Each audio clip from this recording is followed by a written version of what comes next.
समय की कदर। एक गांव में 3 लड़के रहते थे, राहुल, अमर और राजू। तीनों के पिता काफ़ी अमीर थे।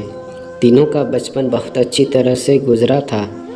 उनके माता पिता कभी भी उनकी कोई भी मांग को अनदेखा नहीं करते थे। राहुल के पिता सरपंच थे, अमर के पिता एक कारोबारी थे और राजू के पिता एक किसान ज़मींदार थे। छोटी उम्र से ही उन सबको लाड प्यार से ऐसा बना दिया था कि ना तो उनको मेहनत का पता था और ना ही उनको समय की परवाह थी। अक्सर वह सारा दिन बस घूमते रहते थे। नशे और अन्य भोग विलास में डूबे रहते थे, जिससे उनके गांव वाले भी दुखी थे। सरपंच और बड़े लोगों के बच्चे होने के कारण उनकी कोई शिकायत कर पाने की हिम्मत नहीं कर पाता था, जिससे उनका मनोबल और बढ़ गया था। एक दिन उनके गांव में बहुत तेज़ बारिश हुई, जिससे सब लोगों की नुकसान हुआ, जिसमें इन तीनों के पिता भी थे। लेकिन इतना कुछ होने के बाद भी उनके बेटों का वही हाल था। वो बस घूमते रहते, नशा करते, भोग विलास करते रहते थे। माँ बाप काफ़ी चिंतित रहा करते थे। ये तीनों भले ही कितने गंदे थे, लेकिन इन तीनों के अंदर एक ख़ास बात थी जिसकी पहचान किसी को नहीं थी और उनको खुद को भी पता नहीं था। राहुल एक बहुत ही अच्छा नेता प्रतिपक्ष था, क्योंकि अपने पिता के पास रहते हुए उसको उसका काफ़ी ज्ञान हो गया था, क्योंकि उसके पिता सरपंच थे। श्याम भी इस तरह से बिजनेस की समझ रखता था, क्योंकि उसके पिता एक कारोबारी थे। और राजू खेती का काम जानता था, क्योंकि उनके पिता ज़मींदार थे।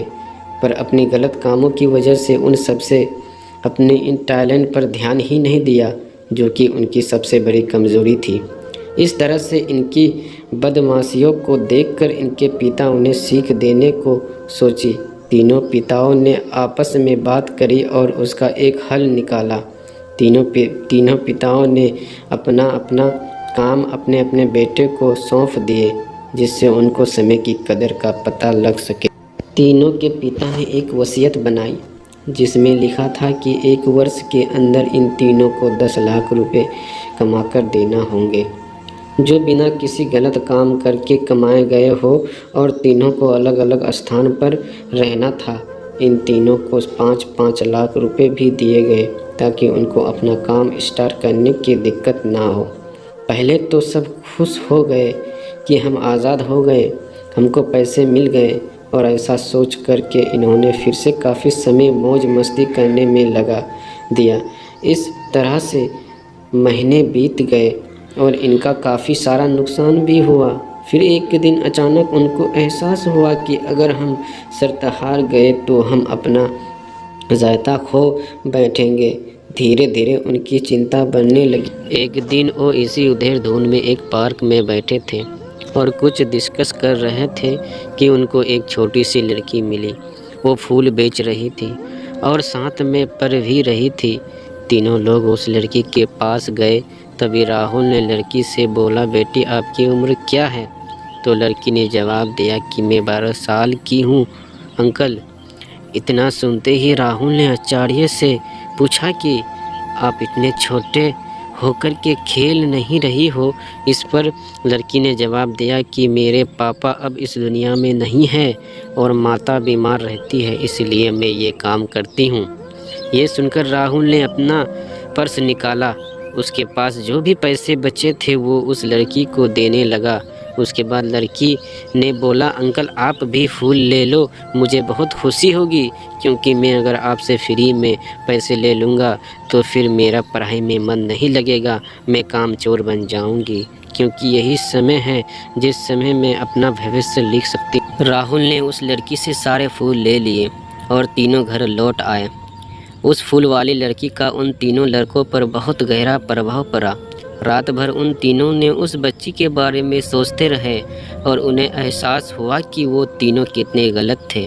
तीनों ही दोस्त को एहसास हुआ कि आज भी उनके 5 महीने का समय है अपने पिता के दिए गए काम को पूरा करने का और भविष्य बनाने का। इसी दौरान सबने सोचा कि अगर बचे हुए समय का सही उपयोग करें तो अभी भी बहुत कुछ किया जा सकता है। इस तरह बाकी दोस्तों ने भी सोचा और दूसरे समय में आकर काम तलाशने लगे। पर उनके शर्त में एक शर्त ये भी थी कि उनको जो भी काम करना है वह अपनी पहचान बताए बिना करेगी।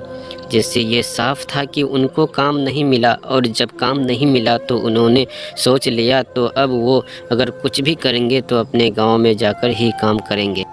भले ही उनके पिता कुछ भी सोचे, लेकिन फिर भी अपने गांव में जाएंगे और अपने गांव में कुछ नए काम करेंगे। भले ही उनको अपने पिता की वसीयत ना मिले, तीनों लड़के अपने गांव में फिर से आए और अपने अपने पिताओं से जाकर के मिले और उन्होंने अपनी अनुभव के बारे में बताया और बोला कि वो आगे से ऐसी गलती नहीं करेंगे और वो उन्हें माफ़ कर दे। लेकिन पिता तो शर्त पे ही अड़े थे। लड़कों को कोई दया नहीं मिली।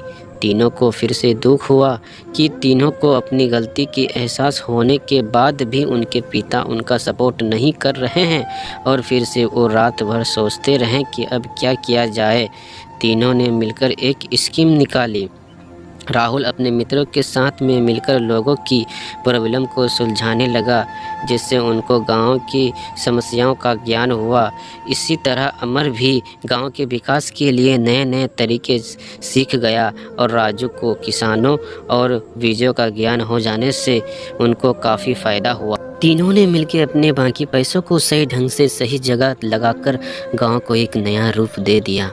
उनकी कड़ी मेहनत से गांव के लोग क्या दूसरे शहरों के लोग भी उनकी तारीफ़ करने लगे। उनका गांव तरक्की करने लगा। नई तकनीकों के कारण हर वर्ग के लोगों से उनका जुड़ावा होने लगा, और एक समय आने के बाद उनके पिताओं ने भी उनको माफ़ कर दिया। इस तरह से दोस्तों उन तीनों को समस्या की कीमत का अंदाज़ा हुआ कि पहले वो कितना समय बर्बाद कर रहे थे, लेकिन जब से उनको समय की कीमत का अंदाज़ हुआ तब से उन्होंने समय को बर्बाद नहीं किया और काम करके पैसा कमाया, नाम कमाया और ये सीखा ईमानदारी से ज़िंदगी कैसे जीते हैं। कुल मिलाकर कहने का मतलब यही है कि आप सभी समय को बर्बाद ना करें। अगर ये समय आपके हाथ से निकल गया तो कुछ नहीं कर सकते हैं, और हाँ, समय के पास इतना समय नहीं है कि वो आपको दोबारा समय दे। समय बर्बाद करने का हज़ारों तरीका है, लेकिन आप ऐसा कोई तरीका चुनिए जो आपकी ज़िंदगी बदल दे, इस समाज की ज़िंदगी बदल दे, इस देश का भविष्य बदल दे।